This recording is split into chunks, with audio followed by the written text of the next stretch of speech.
রসনা channel থেকে আমি ইন্দ্রাণী দত্ত বলছি। এখন তো বর্ষাকালে আমাদের বাজারে প্রচুর কাঁঠাল পাওয়া যাচ্ছে। কাঁঠাল তো আমরা ফল রূপে খাচ্ছি, তার বীজটাকে সংগ্রহ করে আমরা রেখে আজকে আমি একটা কাঁঠাল বীজের ভর্তা বানাচ্ছি। তার জন্য আমি গোটা 25-এর মতন কাঁঠাল বীজকে ছাড়িয়ে রেখে দিয়েছি, আর 1 মুঠো চিনেবাদাম ভেজে রেখে দিয়েছি, আর নিয়েছি 1.5 মতন পেঁয়াজ, আর এই যে রসুনের কোয়া, আর একটা শুকনো লঙ্কা, আর কিছু কাঁচা লঙ্কা। এগুলোকে আমি প্রথমে ভেজে নিচ্ছি।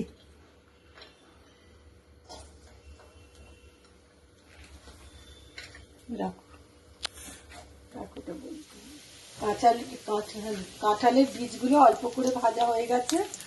এবার আমি এর মধ্যে একটু রসুন আর পেঁয়াজ আর এই কাঁচা লঙ্কা আর এই ভেজে নিচ্ছি, শুকনো লঙ্কা একটা দিয়ে ভেজে নিচ্ছি। ভাজাগুলো তুলে নিচ্ছি।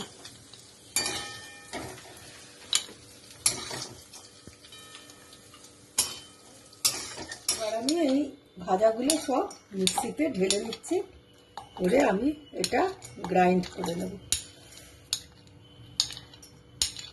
মিক্সিতে বেটে রাখা ভর্তাটা, এবার ভর্তাটা আমি ফাইনালি করব। কড়াই তার জন্য আর একটু তেল ঢেলে নিচ্ছে। সবটাই হচ্ছে সর্ষের তেলে, অল্প একটু তেল ঢেলে নিতে হচ্ছে। আর এবার আমি নুন দিইনি, যেটা আমার না হলে রান্নাটা পুরো জামটাই নষ্ট। নুনটা এবার আমাকে নুনটা মেশাতে হবে।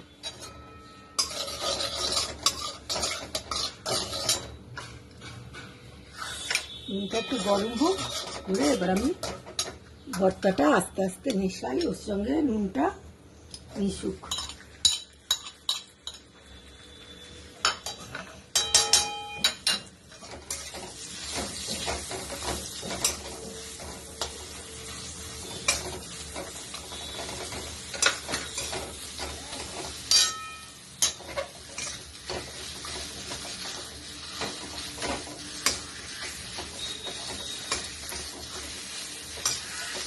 এই রান্নাটা বাড়িতে ট্রাই করা যেতেই পারে। প্রথম ভাতে ভর্তা দিয়ে খেতে খুব ভালোই লাগে। আমরা তো নানা রকম ভর্তা করেই থাকি, তা বর্ষাকালে আমরা এই কাঁঠাল বীজের ভর্তাটাও এইভাবে করতে পারি। এটা খেতে আশা করি মন্দ হবে না, আপনারাও বাড়িতে ট্রাই করতে পারেন।